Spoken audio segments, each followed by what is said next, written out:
What's up YouTube? This is Juice Audio. Today I'm at NBC Records and I'll be showing you guys how we made this diffusion slat wall. It's way cheaper than buying pre-made slat walls and it looks exactly like Walnut, but it's not. So stick around to the end to find out how we made this and how you too at home can do this project or at your studio. So let's get started.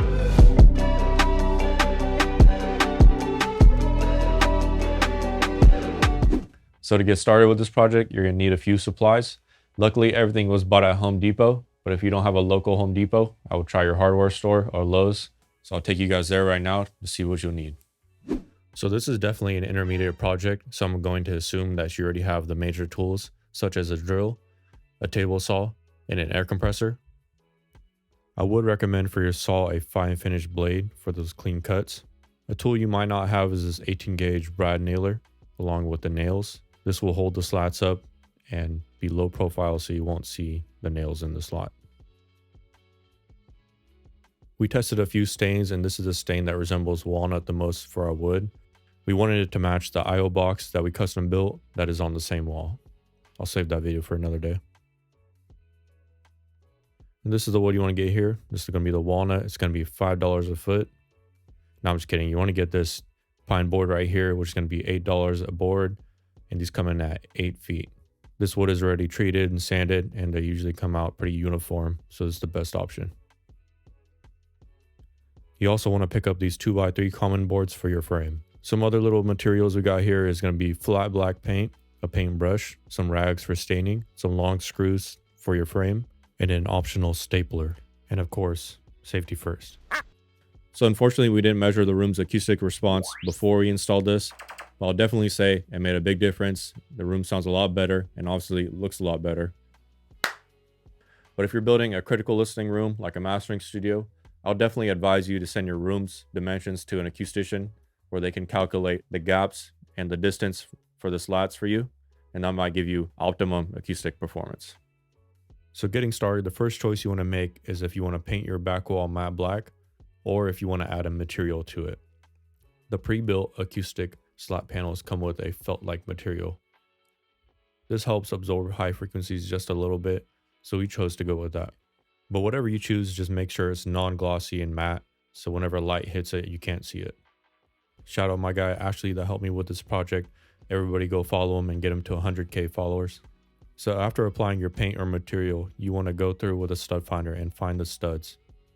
You want to paint your 2x3 beams and put them on the studs securely.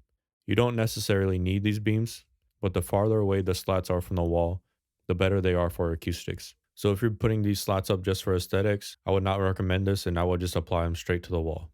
After your beams are up, you want to prepare your slats. Dip your rag in the stain and quickly apply it to the stick. Do not let it soak in. You want to apply it to the whole stick and immediately rub it off. If you let it sit too long, it will become blotchy and uneven. After staining a few sticks, you want to let them dry for 24 hours on a flat surface so they do not warp. So using the sticks that have dried, you want to begin to calculate the gap you want for your wood slats. We chose to go with about a 1/2 inch. Then you want to find or make 2 slats that are 1/2 inch exactly and use them as your guide spacers when you apply these sticks. Another note is that our rooms are 10 feet tall, so in some areas we had to extend the stick, but it's hardly noticeable. If you could find wood that fits your room perfectly, I would definitely recommend going that route. So you want to start on the far wall and put your first slat down.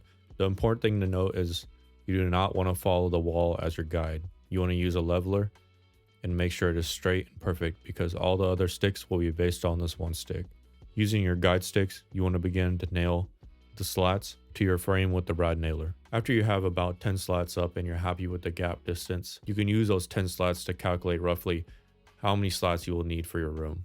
After we had all the slats installed, we had a friend custom make our window border for us out of the same wood. So I don't have the room measurements from before, but I figured this is an audio channel. We might as well Sonarworks the room now and see what it looks like.